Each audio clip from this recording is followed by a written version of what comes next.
નમસ્કાર વિદ્યાર્થી મિત્રો, હું બાદલ પટેલ આપ સૌનું સ્વનિર્ભર માધ્યમિક શાળા દાહોદ વતી આજના વિડીયો લેક્ચરમાં હાર્દિક સ્વાગત કરું છું।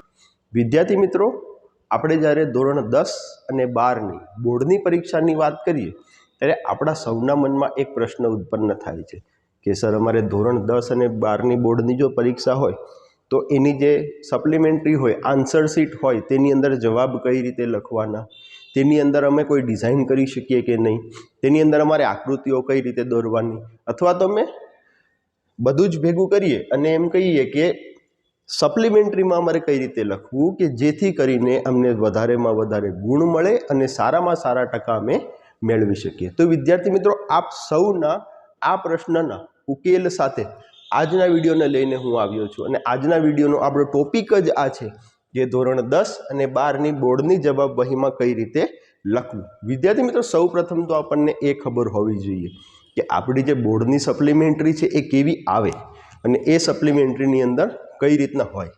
તો મેં એક સેમ્પલ અહીંયા તૈયાર કર્યું છે કે આપણી પાસે બોર્ડની જે સપ્લિમેન્ટરી હોય એ આ રીતના હોય। આ સપ્લિમેન્ટરીની અંદર જો તમે ધ્યાનથી જુઓ તો આ ઇન્ડેક્સ હાંસિયો છે, લાઈન છે અને ઉપર સપ્લિમેન્ટરીમાં આ રીતના આપણને બોક્સ આપેલા હોય છે। તો અહીંયા વિદ્યાર્થી મિત્રો ખાસ ધ્યાન રાખવાનું છે આપણે કે આ જે સપ્લિમેન્ટરીની અંદર આપણે લખવાનું હોય તો આપણને સૌને ખબર છે, તમે સૌ જાણો જ છો કે કઈ રીતના લખવું। બસ આની અંદર થોડો ઘણો સુધારો વધારો કરી લેશો તો તમે સારામાં સારા ગુણ મેળવી શકશો। કોઈ પણ વિભાગ હોય, વિભાગની શરૂઆત કરો તો એ વિભાગ નામ, અહીંયા કોઈ પણ વિભાગ હોઈ શકે, તમે ABCD ગમે તે વિભાગથી શરૂઆત કરી શકો, પરંતુ ધ્યાન એક રાખવાનું, માનો કે તમે વિભાગ એ શરૂ કરો છો તો એની અંદર જેટલા પણ પ્રશ્ન છે એ ક્રમશઃ આવવા જોઈએ। ત્યારબાદ વિભાગ B થી કદાચ તમે શરૂઆત કરતા હોય તો તેની અંદર જેટલા પણ પ્રશ્નો છે તે ક્રમશઃ આવવા જોઈએ।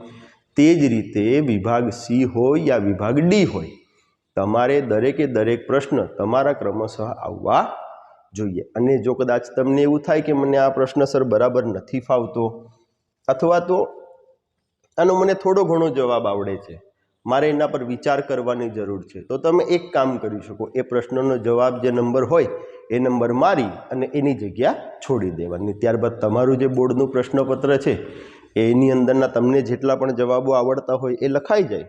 ત્યારબાદ તમે એની અંદર એ જે તમને પ્રશ્ન ત્યારે જે બાકી રહી ગયો છે એ પ્રશ્ન તમે એનો જવાબ જે છે એ થોડું વિચારી અને પછી એનો જવાબ લખી શકો। વિદ્યાર્થી મિત્રો, ધ્યાન રાખવાની બાબતો શું છે? તો મેઇન વસ્તુ, તમારે તમારી જે જવાબ વહી છે તેની અંદર આપણે એમ ગણીએ ને મુદ્દા હોય કે જે ચેક ચાક છે એ ખૂબ જ ઓછું કરવાનું છે। એટલે કે જો કદાચ એવું થાય કે ચેકા પડ્યા હોય તો એની અંદર તમારે એક કામ કરવાનું કે જે માનો કે કોઈ આટલું પેજ છે, ચેકો પડ્યો છે, એના ઉપર મોટો ચેકો મારીને પછી એને આગળ જવા દો। ઘણીવાર આપણે શું કરતા હોઈએ કે માનો કે આટલા ભાગમાં મારો ચેકો પડ્યો છે તો અહીંયા ગમે તે કરીને ચેકો મારી દઈએ અને અહીંયા બાજુમાં લખી નાખીએ। ના, આવું નથી કરવાનું। તમારે શું કરવાનું, અહીંયા પેન્સિલથી એક લાઈન ડ્રો કરી દેવાની અને બસ એને સિમ્પલ 2 લીટા મારી દો એટલે આપણું કામ પતી જાય। બસ આ વસ્તુ ખાસ ધ્યાન રાખવાની છે। બીજી વસ્તુ કે આપણે જ્યારે પણ સપ્લિમેન્ટરીમાં લખતા હોઈએ ત્યારે આપણે છે ને આ હાંસિયાનો વધારેમાં વધારે ઉપયોગ કરતા હોઈએ છીએ, એ નથી કરવાનું।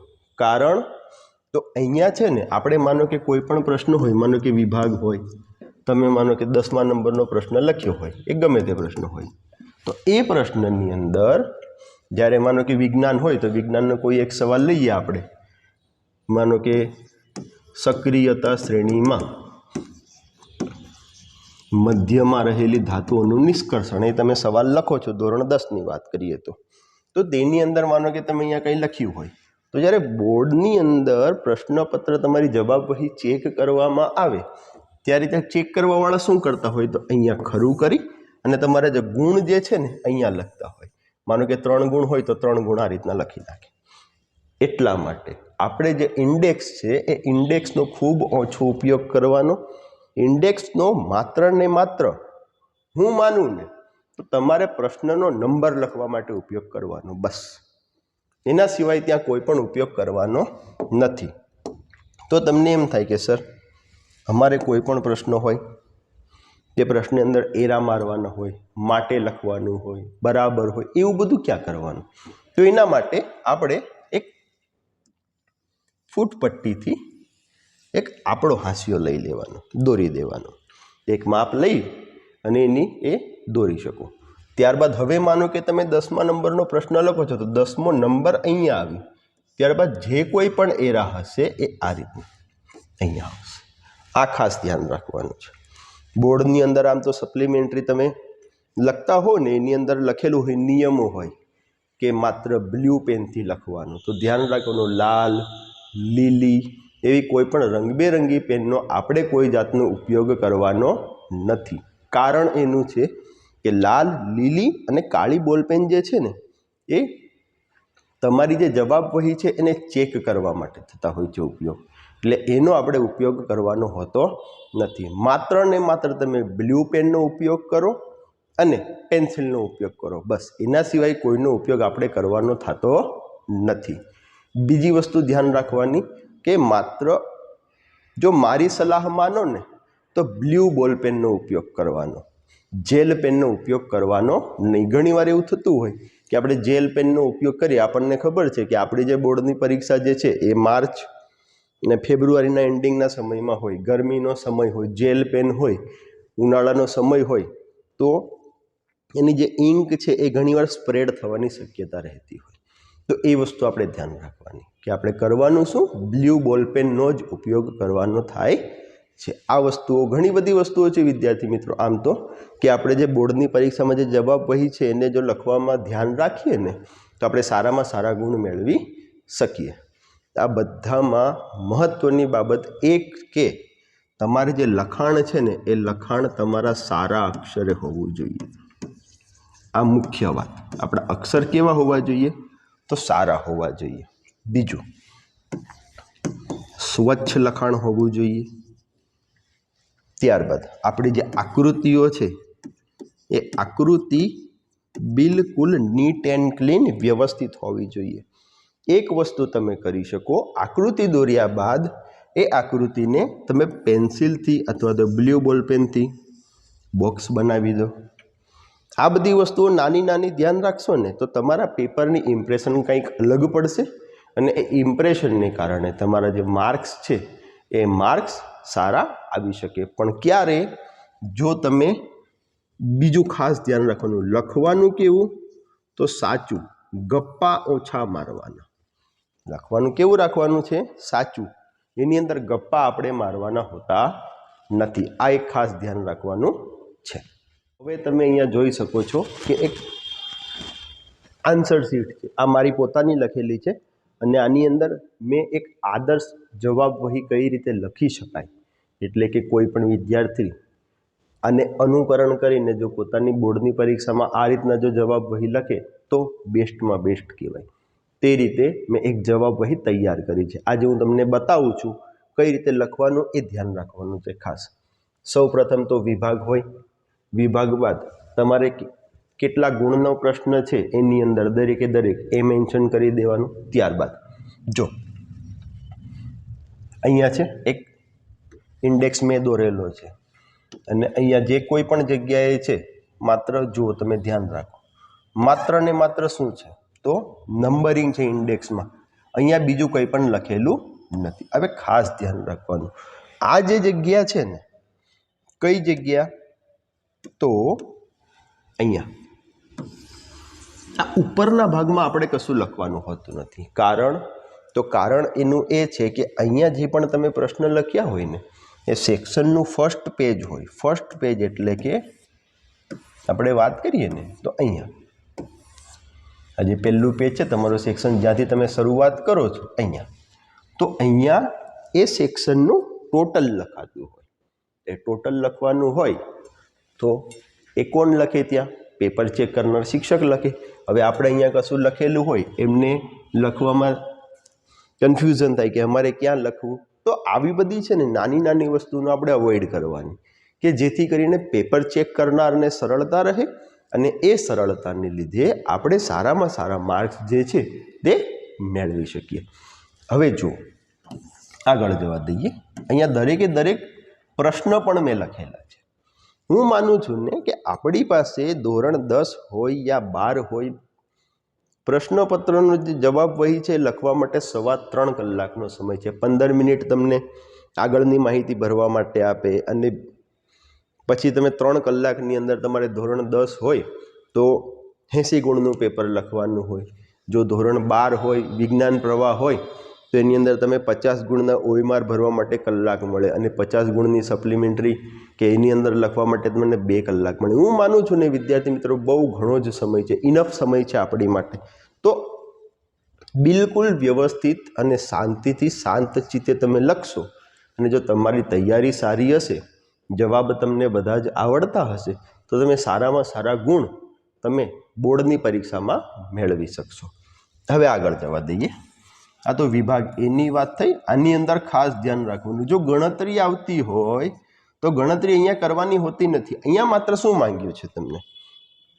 અહીંયા માત્ર તમારી પાસે જવાબ માંગ્યા છે, વ્યાખ્યા હોય તો વ્યાખ્યા માંગી છે। તો આવા બધા જે ગણતરી કે એ છે તમે પાછળના પેજ ઉપર કરી શકો અને ત્યાં લખી દેવાનું ઉપર કાચું કામ।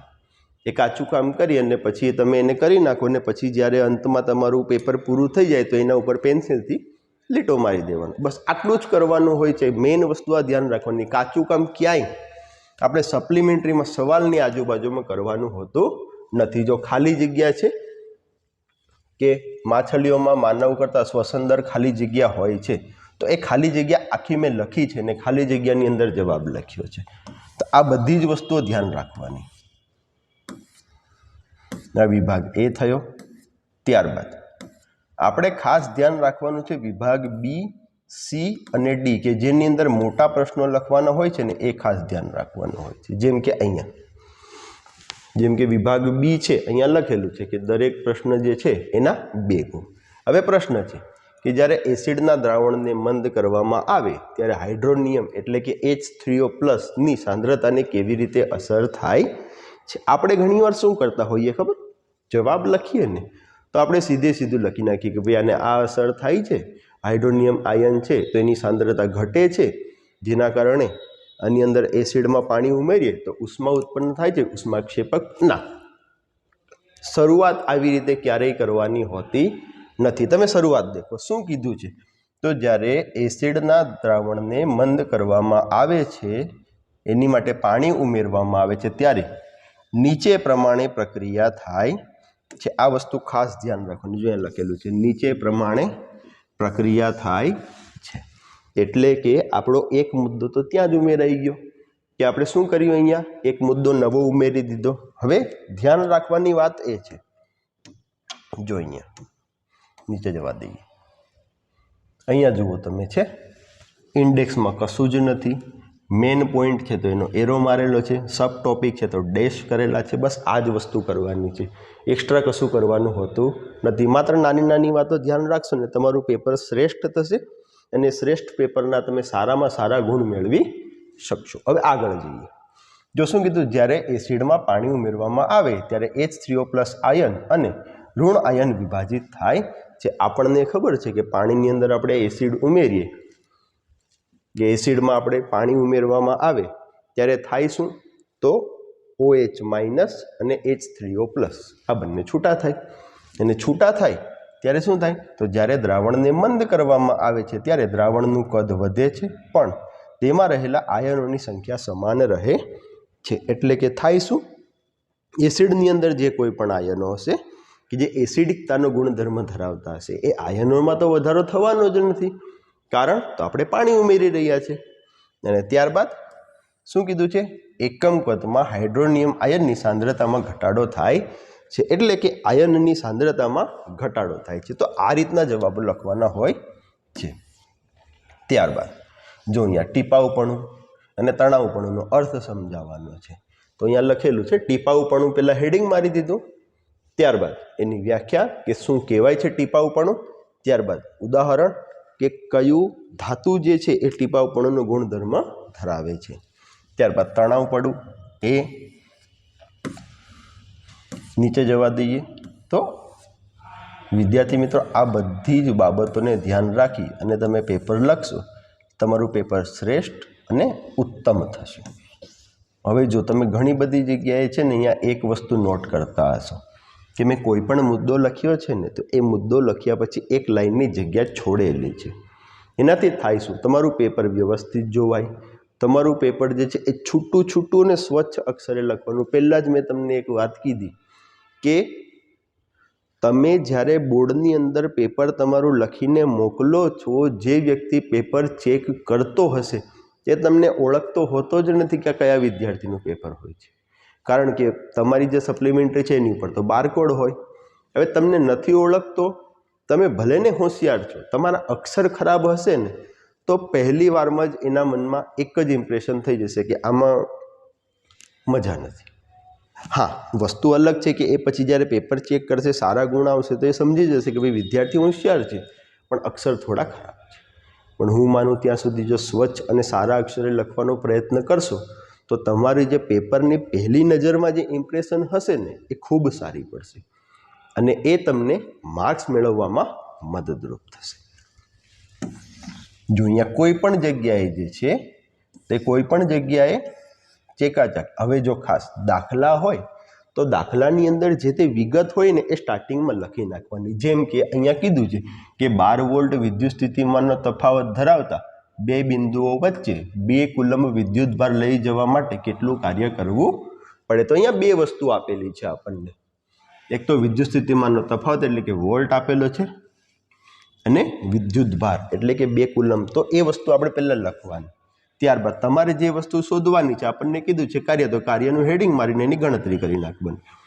આ બધી જ વસ્તુઓ ધ્યાન રાખવાની. હવે આવું પેપર લખેલું હોય ને, પેપર ચેક કરવાવાળો હોય, તમને પણ જોવામાં કેવી મજા આવે છે. તો શું કરે? ખરું 2 માર્ક્સ છે, 2 માર્ક્સ મૂકીને એ આગળ જતો રહે. એટલે આ બધી વસ્તુઓ ખાસ આપણે ધ્યાન રાખવાની હોય છે.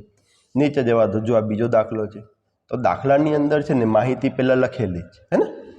આ વસ્તુઓ ખાસ ધ્યાન રાખવાની.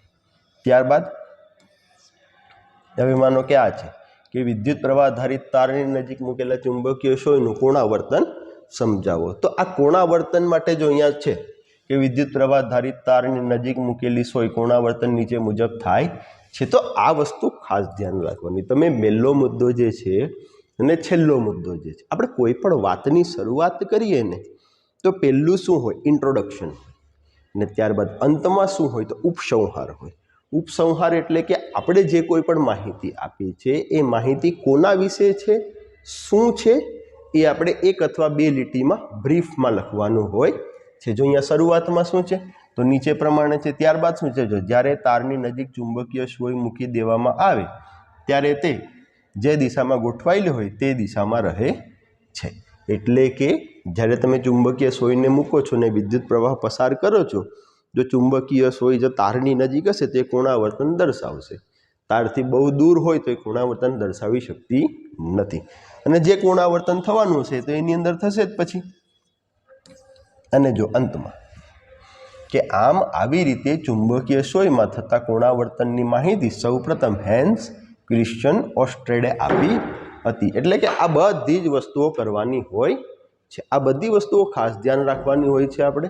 વિદ્યાર્થી મિત્રો, બીજી વસ્તુ, જો આપણે આગળ જઈએ ને જેમ જેમ, તો આ બધી વસ્તુઓ નાની નાની બાબતો ધ્યાન રાખવાની. તમારું જે સપ્લિમેન્ટરી છે બેસ્ટ થશે. કોઈ પણ જાતની ચિંતા કરવાની થતી નથી.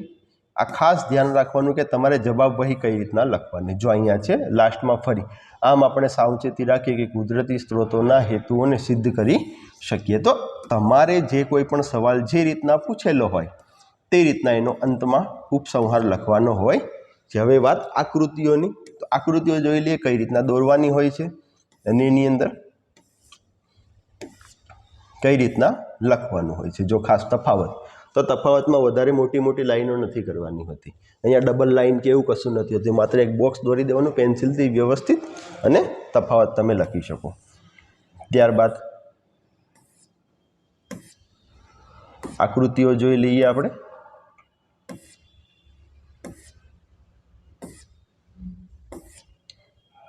તમે જોઈ શકો છો ને, તમને જોવામાં કેવી મજા આવે છે આ જવાબ ભાઈ? બસ આવી જ મજા તમારું પેપર જે ચેક કરતો વ્યક્તિ હોય ને એને જોવામાં આવે ને એટલે બસ સારામાં સારા ગુણ મળી જાય. જો અહીંયા આકૃતિ દોરેલી છે, આકૃતિ દોરી દીધી, પેન્સિલથી બોક્સ બનાવી દીધું, નામકરણ વ્યવસ્થિત કરી દીધું. જો તમારી આકૃતિ સાચી હશે, તમારું નામકરણ વ્યવસ્થિત હશે, આકૃતિ સ્વચ્છ અને સુંદર હશે, તમને માર્ક્સ આરામથી મળી જશે. એમાં કોઈ શંકાને સ્થાન હોતું નથી. આકૃતિ ખાસ તમારે બિલકુલ વ્યવસ્થિત, નીટ અને ક્લીન દોરવાની. આકૃતિ દોરતી વખતે તમારે જો કદાચ તમને એમ થાય કે પહેલાં છે ને, હું તો કહું ને, હલકા હાથે દોરી નાખો, પછી તમને લાગે કે આકૃતિ આપણી પરફેક્ટ છે તો એને ઘાટ કરી શકો છો. પછી ઘણીવાર કેવું થાય, આપણે ભારે હાથથી દોરવા જઈએ ને ચેકાચાકી થાય યા રબરથી ભૂસવાનું થાય તો એની જે ડિઝાઇન હોય ને એ અંદર પડી જાય પેજમાં, અને એના કારણે શું થાય, જોવામાં સારું ન લાગે. અને જોવામાં સારું ન લાગે એટલે જોનારને શું થાય, એને અણગમો થાય, અને એ અણગમો થાય ને એના કારણે આપણા માર્ક્સ ઉપર અસર પડતી હોય છે. ત્યારબાદ તો ઘણી બધી વસ્તુઓ છે આની અંદર. આ બીજી આકૃતિ છે. તો આકૃતિઓ તમે જોઈ શકો છો કે કોઈ પણ જગ્યાએ આકૃતિની અંદર આપણે ચેકચાક કરવાનું હોતું નથી. તો આ નાની નાની આવી વસ્તુઓને ધ્યાન રાખશું. જો આ વિભાગ ડી છે, મોટા પ્રશ્નો છે, 4 માર્ક્સના ગુણ છે, તો તેની અંદર જે કોઈ પણ આકૃતિ હોય, આકૃતિઓ બિલકુલ વ્યવસ્થિત અને નીટ એન્ડ ક્લીન દોરવાની. જો આ છે, આ આકૃતિ મિસેલની આકૃતિ છે. તો મિસેલ પૂછ્યું છે તો એની અંદર તમારે બતાવવું પડે કે જળ અનુરાગી છેડો કયો છે, જળ વિરાગી અથવા તો જળ પ્રતિરાગી છેડો કયો છે. આ બધી જ વસ્તુઓ નાની નાની ડિટેલિંગ ધ્યાન રાખીને લખશો તો હું ગેરંટી આપું છું કે તમે સારામાં સારા ગુણ મેળવી શકશો. વિદ્યાર્થી મિત્રો, આશા રાખું છું કે તમારા ઘણા જ બધા પ્રશ્નોનો ઉકેલ અહીંયા થઈ ગયો હશે. તમને બધાને બોર્ડની પરીક્ષાઓ માટે મારા તરફથી ખૂબ ખૂબ શુભેચ્છાઓ. અને આજના વિડીયોમાં તમને જો તમારું ઘણા બધા પ્રશ્નોનો અથવા તો તમારા જે મનની મૂંઝવણો છે એનો ઉકેલ થઈ ગયો હોય તો આ વિડીયોને શેર, અમારી ચેનલને સબસ્ક્રાઈબ, અને વિડીયોની નીચે જે કમેન્ટ બોક્સ છે એની અંદર તમને આ વિડીયો કેવો લાગ્યો એની કમેન્ટ જરૂરથી કરજો. થેન્ક યુ વિદ્યાર્થી મિત્રો.